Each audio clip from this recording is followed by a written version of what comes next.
Não sei quantos recursos e que bens você possui, mas a pergunta que todos precisamos fazer é como temos lidado com aquilo que Deus coloca em nossas mãos. Será que essas coisas não têm atrapalhado nosso relacionamento com Deus e com as pessoas?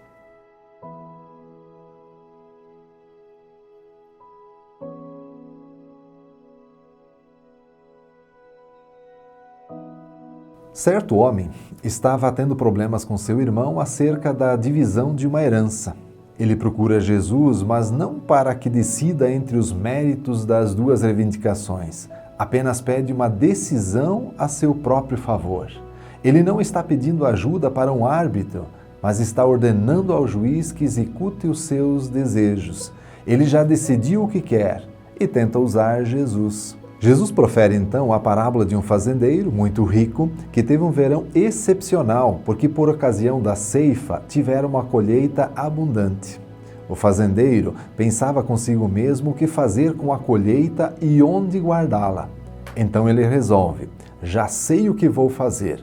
Vou derrubar os meus celeiros e construir outros maiores, e ali guardarei toda a minha safra e todos os meus bens. Falando consigo mesmo e usando os pronomes eu e meu repetidamente, ele revela seu extremo egoísmo. É verdade que um mínimo de bens materiais é necessário para a vida, mas não é verdade que a maior abundância de bens significa a maior abundância de vida. Esse homem não pensava em Deus e nem nos outros, ignorando o resumo da lei divina que é amar a Deus e amar ao próximo. Deus e o próximo não existiam para ele. Pensava somente em si mesmo e também não se sentia seguro dependendo de Deus.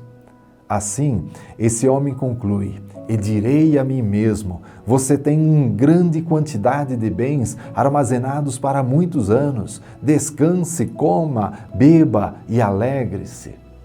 Essa expressão mostra que ele deixou de agradecer a Deus pelas riquezas recebidas e que foi negligente no cuidado ao próximo necessitado.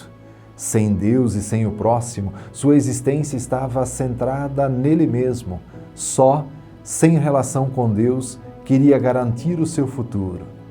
Contudo, Deus lhe disse: insensato, essa mesma noite a sua vida lhe será exigida, então quem ficará com o que você preparou? A expressão lhe será exigida é comumente usada para o retorno de um empréstimo. A sua alma lhe fora dada por empréstimo e agora o proprietário, Deus, quer que o empréstimo seja devolvido. No começo da parábola, nota-se que os seus bens eram uma dádiva. Agora torna-se claro que a sua vida também não lhe pertencia.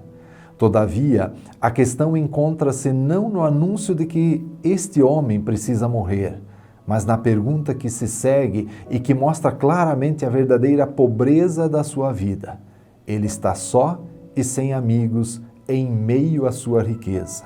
A vida do ser humano é uma coisa incerta, na melhor das hipóteses, e ninguém tem a certeza de que viverá o número de anos que gostaria.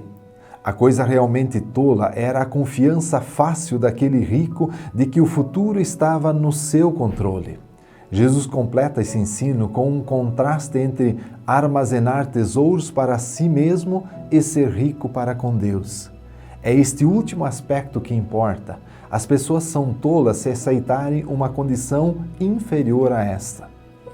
É interessante observar o contraste expressivo do monólogo do rico avarento com o plano de Deus a seu respeito.